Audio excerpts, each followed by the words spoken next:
of the day. When you get an opportunity in this game, you make a play. The playmakers on three. 1, 2, 3. Touchdown, Kansas City! The Chiefs are right in the thick of it, baby! Hi again, everybody. Welcome to this edition of Defending the Kingdom. As we close shop, we're calling this The 3 Days, and we'll get into why we're entitling this podcast that way. Mitch Holthus with you, the voice of the Chiefs, along with senior team reporter Matt McMullen. Big, huge thanks to Mosaic. As we close camp here after being here a month, the folks at Mosaic are phenomenal. Not only here at camp, but really all 12 months out of the year. And their impact is not only in St. Joseph, but really a regional impact in the way they approach healthcare and wellness. And so, again, they handle Southeast Nebraska, Southwest Iowa, Northeast Kansas, and, of course, Northwest Missouri. So big thanks to them, and also to Ticketmaster, your new best friends. The greatest home schedule, in my opinion, in the 64-year history of this franchise. And you can get tickets through Ticketmaster or check out those awesome road games. So here we go. Before we jump into these final 3 days and what they are, let's go around the world. Well, first of all, we have no desk today because we truly are packing up to go back home. We've been here, like you said, for just about a month. Today was the 21st overall practice. Can you believe that? All we have is the clothes on our backs and these surfaces. That's all we have. So thanks to Microsoft. Yeah, thankfully, yes. But this was the 17th overall practice and the 10th practice in pads here today. Luckily, it's not that hot. This morning was beautiful. It's maybe like 80 degrees out here right now. It's been a lot worse in previous training camps. But, yeah, we're about to go back home. It's been a fun training camp, I think, for a lot of reasons. Got a lot of work done. And, of course, the team will continue training camp at the facility beginning after the Cardinals game, which is coming up here on Saturday. But yes, let's go around the world here briefly. We've got a bunch today, so I'll try to blow through these. We have Luke from Coventry, England, watches every game on Sky Sports. Dan and Paul are from Birmingham, Alabama, in the heart of SEC and Iron Bowl country. They drove more than 10 hours to watch the AFC Championship game last year. And when they got back, they told all their friends about how their experience was just as exciting as a college football championship game or an Iron Bowl. So pretty cool. That's saying something. It really is. And when you get Auburn and Alabama together, and that's saying something. Well, and we say that it's like a college atmosphere here in Kansas City, and those guys, for their first experience here for a game, said, yeah, it definitely is. And they're coming from the best college atmosphere there is down there in the South. William and his nieces, Vera and Avery, are from Moline, Illinois, and his daughters, Elizabeth and Lauren, are from Overland Park. Awesome family, awesome people. I met him up here. I met him up here at training camp just a few days ago. They listened to the podcast on the way to St. Joseph, and particularly enjoyed our discussion on the goats near my house. So shout out to all of them. Amazing family. Darren. Now, Moline, Illinois is the home of John Deere. Okay. So that's a little bit of competition for goats to go. It sure is. Yeah, you think of John Deere mower, goats to go? It's different speeds, right? Like if you want to get it done quickly, you get the John Deere mower. If you want to enjoy some time with the goats, if you have a month to spare, the goats are the better way. And one might be a short-term play and the other a long-term play. Yes, I agree with that. Okay. Darren is listening from Horsham, England. He'll be at the game in Frankfurt in November. We have a listener in Nashville, Tennessee. They're longtime season ticket members, and they'll also be at the game in Frankfurt. Ooh, Titan backyard. Right. Ray is in Scottsdale. He was there for week 1 last year, and while I didn't make it to the Super Bowl, he did everything else. So opening night, the Super Bowl experience, all that stuff. Then watched the game with his 2 sons. So pretty cool. Always love stuff like that. Will he be there Saturday night? I'll have to follow up with him. I'm not sure. Come on, man. I'm sure he'll be in the area at least. We have a listener in Tucson, so staying in Arizona. They didn't know Matt Bushman was from there, but now they have another reason to root for him. We've heard from Jeremy before. He was previously in Carrollton, Texas, but he grew up in Kansas City and played hockey for the St. Joseph Griffins back in the day. They're in Corpus Christi now, him and his wife, and their daughter is majoring in marine biology. You'll love this. They got married on the ice in Wichita. They're both big hockey people. It's pretty cool. Rita is from Marionville, Missouri, currently battling cancer. We're thinking of you, Rita. Mike is originally from Prairie Village, but he's now living in Shenzhen, China. I definitely mispronounced that, but living over in China. Jennifer is from Tonganoxie. We have a listener in McGurk, Missouri. Jared is just south of Rochester, New York. Says it's awesome being a Chiefs fan in the middle of Bills Mafia. Ryan is in Newark, New Jersey. Weston is from Missoula, Montana. His wife is a Steelers fan, and she hates that he keeps buying their young child Chiefs gear. I love that. Keep doing that, Weston. For sure. OJ is originally from Freeport, Illinois. He's now in Chicago. He mentioned a place called Toons Bar and Grill. Have you heard of that place? In Freeport? In Chicago. Oh. I Googled it. It looks awesome. Like, we should go there. The Chiefs-centric bar? Yeah, it's like a Chiefs bar in Chicago. Kinda like Big Charlie's It's in Philly? Wrigleyville. Yeah, it's the same kind of deal. So we need to check out Toons Bar and Grill.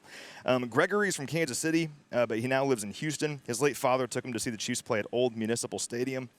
Cecilia is from Warsaw, Missouri. I met George up at training camp. Also met Rachel at training camp. Some awesome people. Then Jeff, you met Jeff yesterday from Indianola.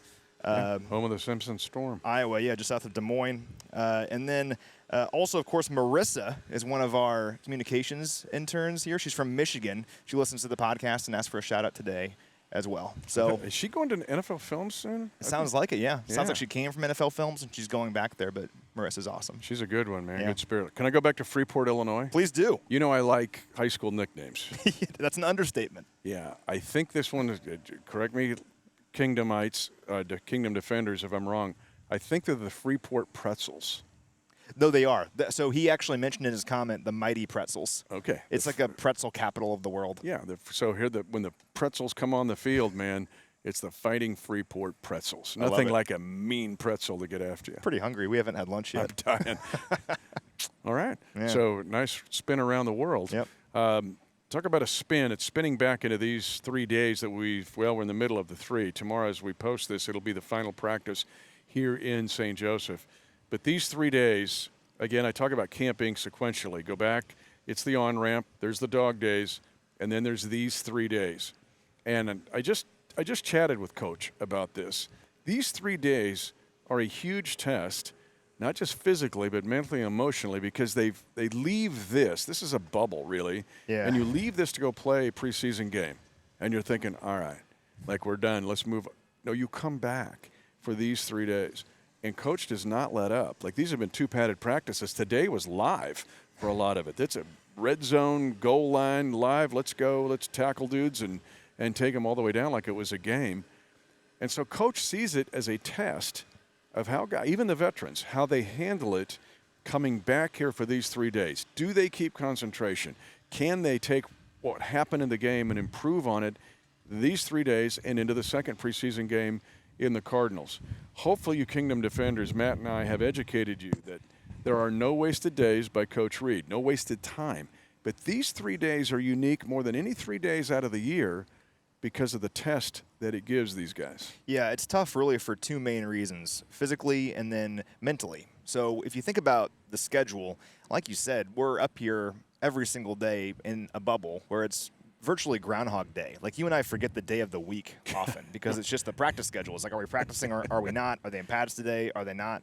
And for the players, it's the same way, and they get kind of into a groove where it's 3 weeks of just being out here every single day.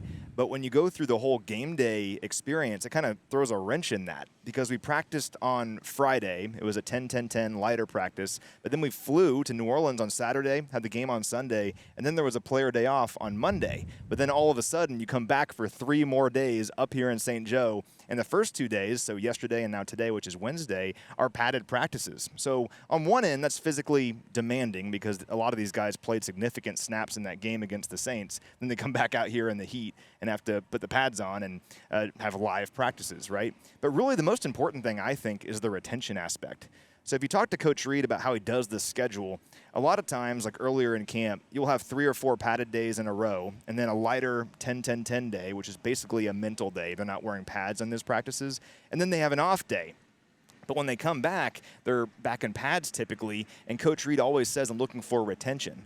If you had 2 back-to-back days where you weren't in pads, and then including the off day where you weren't here at all, are you able to come back out here after a couple days off of the physical aspect and hit the ground running? Can you retain everything that we're trying to teach you? And I think that's emphasized even more after the whole game day experience because are guys staying locked in? Are they still getting better gradually? Are they getting ramped up for the football season? And I think even though all these days are important, I think in terms of roster evaluation, this week is extremely significant. You can learn a lot about the guys that are maybe fighting for a roster spot right now because how do they handle that? It's not easy, and we're learning a lot about the guys on that bubble during this 3-day stretch. Yeah, just like doing a download, and you're seeing the thing we're getting close to the end of this download for this Kansas City Chiefs team. The other thing that's practical about this, and I just mentioned, I talked with Coach about it, think about this in the Chiefs' schedule. Some teams play Sunday at noon, Sunday at noon, Sunday at noon, 3:25 Sunday. The Kansas City Chiefs this year are playing in 8 exclusive windows. I think it's the most ever. Yeah. And the fact that we play Sunday night, 2 Sunday night games, 2 Monday night games, 2 Thursday night games, a lot of Sunday 3:25 games, a few noon Sundays. And do you talk about not knowing what day it is? What that means for a team then is it's not the normal days of the week. This is like you've got to, what is today? This is a normal, if your Sunday's your timing point to come back from, oh gosh, we play on a Thursday night, that means really Monday is what, a Friday, or a Thursday. And so that's also a test. It's almost like you're taking a college class or a high school class and you're getting a pop quiz every day.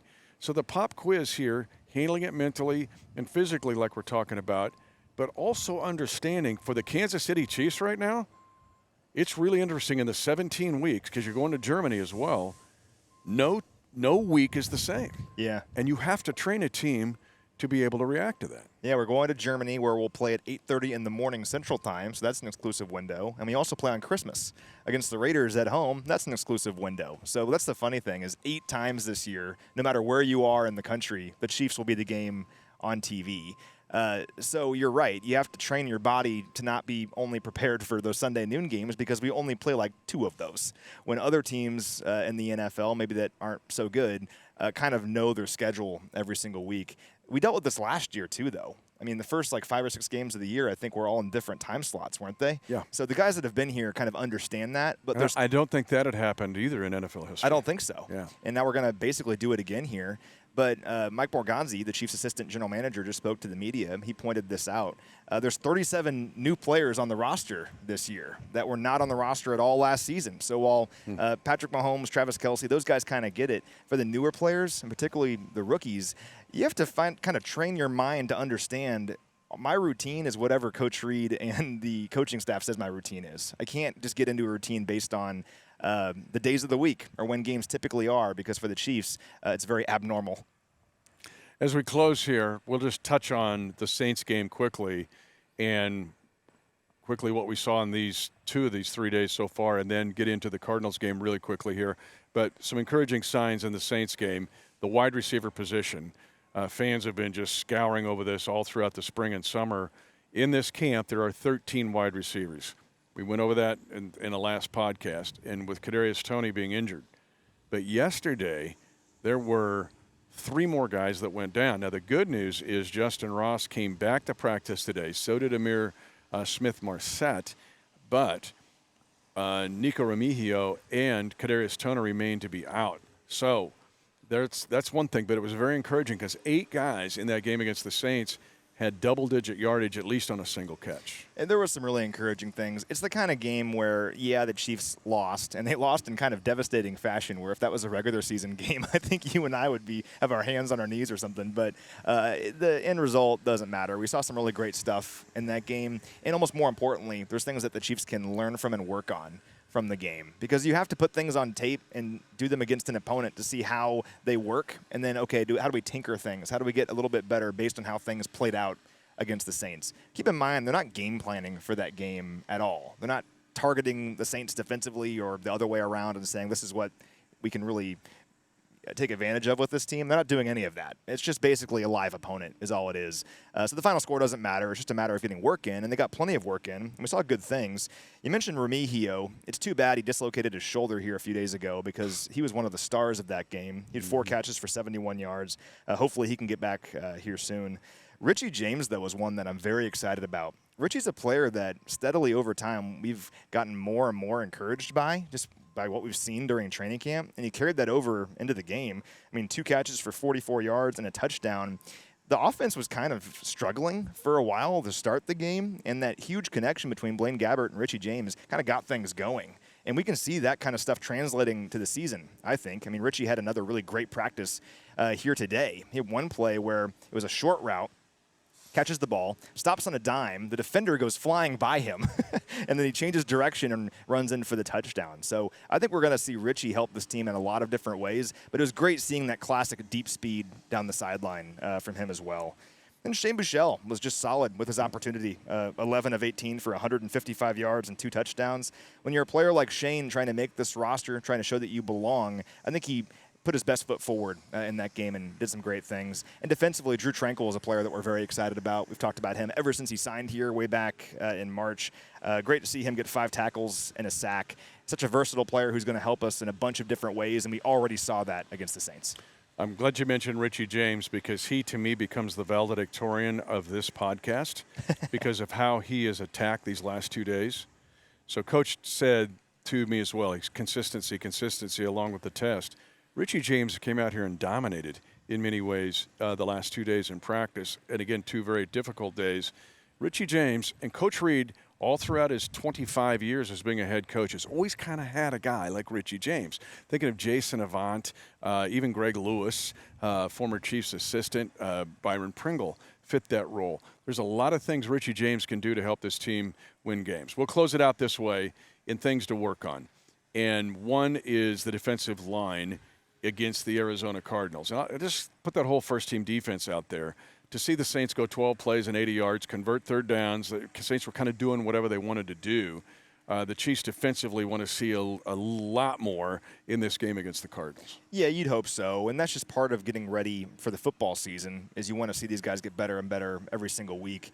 The trenches are some of the toughest positions to hold in the NFL for lots of reasons, but they're also some of the toughest positions to get ready for because these guys cannot hit in the offseason. They can't wear pads in the offseason. I mean, they've only had 10 padded practices all of training camp. Right? And how can you really prepare for being in the trenches when you can't actually hit each other and wear pads?